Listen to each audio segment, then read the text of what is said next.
Hello viewers, आप सबको सुलेखा का प्यार भरा नमस्कार। नमन। प्रकृति व जगत की समस्त महान शक्तियों को मेरा नमन व धन्यवाद। चलिए प्रसंग पर आते हैं। किसी जगह एक फ़कीर रहता था। बहुत गरीब था, इतना कि कई कई दिनों तक उसे भोजन भी नसीब नहीं होता था। एक दिन वो भूखा प्यासा एक पेड़ की छाँव में लेटा हुआ था। एक फरिश्ता वहाँ से गुजरा। फ़कीर ने अपनी व्यथा बताई और कुछ खाने को मांगा। फरिश्ते ने कहा, तुम्हारी मृत्यु होने तक तुम्हारे भाग्य में कुल 10 रोटियां हैं, इसीलिए तुम्हें बार बार लंबे समय तक भूखे रहना पड़ता है।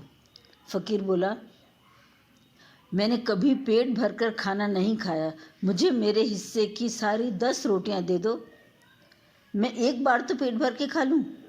फरिश्ते ने कहा, ठीक है, फिर तुम जानो, तुम्हारा काम जाने। उसे 10 रोटियां उसके भाग्य की एक साथ उपलब्ध करवा दी गईं। उसने 3 रोटियां खाईं, बाकी की 7 रोटियां दूसरे भिखारियों में बांट दी।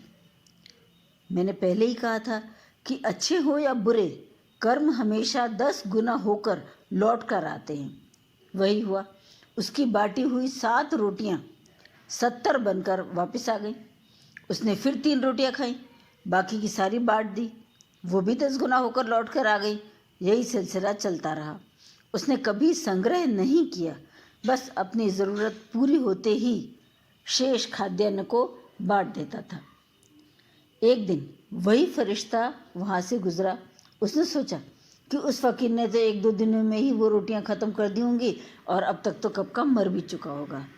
लेकिन जब वो उस फ़कीर की झोपड़ी के पास पहुँचा, उसने देखा कि वहाँ पर तो लंगर चल रहा है। बड़े बड़े बर्तनों में खाना रखा हुआ है और लोग आ रहे हैं, खाना खा खा कर दुआएं दे देकर जा रहे हैं। उन्हीं के साथ वह फ़कीर भी मज़े से खा रहा है। फरिश्ता उसकी इस त्याग की प्रवृत्ति को देखकर गदगद हो गया और फ़कीर को और भी अधिक फलने फूलने का आशीर्वाद देकर चला गया।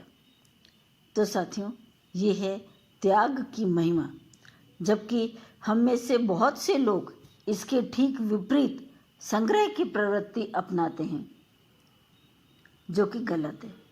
मैसेज ये है कि जो भी वस्तु जितनी बांटोगे वो उतनी ही अधिक बढ़ेगी। चाहे धन हो, ज्ञान हो, शांति हो, सहयोग हो, ये सब ऐसी संपत्ति है कि खर्चे खर्चे ना घटे, बिन खर्चे घट जाए। इसलिए संग्रह छोड़कर त्याग की प्रवृत्ति को अपनाएं। 9. New generation. 2 मिनट आपसे बात करती हूँ। आपका ध्यान इस तरफ दिलाना चाहती हूँ कि मॉडर्न होने के नाम पर पाश्चात्य सभ्यता का अंधा अनुकरण जो कर रहे हैं, तो समय रहते इस बात को समझ लो कि आप कहाँ जा रहे हो। बिकॉज कि वेस्टर्न कंट्रीज़ जो हैं वो तो हर फील्ड में खुद ही इंडियन थिंकिंग को, इंडियन कल्चर को अडॉप्ट करने की कोशिश कर रहे हैं। कैसे? I will explain you just a while. बहुत पहले, मैं उदाहरण देती हूँ आपको 3। पहला उदाहरण, बहुत पहले जब हमारे यहाँ ओझा होते थे जो जड़ी बूटियों से इलाज करते हैं, तो जब वो जड़ी बूटियों से इलाज करते थे तब ये अर्बन्स, नक्सल्स, सो कॉल्ड मॉडर्न्स कहते थे कि जड़ी बूटियों से, फल पत्ती से भी कोई इलाज होता है। नीम हकीम खतरा जान।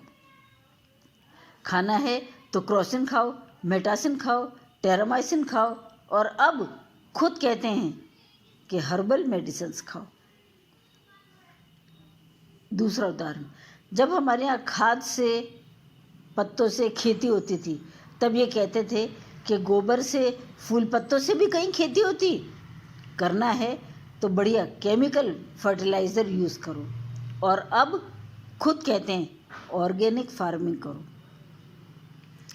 तीसरा उदाहरण, जब हम कहते थे कि विकास करने के साथ साथ पेड़ों की, पहाड़ों की, जंगलों की भी रक्षा करो, तब ये कहते थे this is the reminiscence of a primitive tribal civilisation, और अब खुद कहते हैं नेचर फ्रेंडली डेवलपमेंट करो।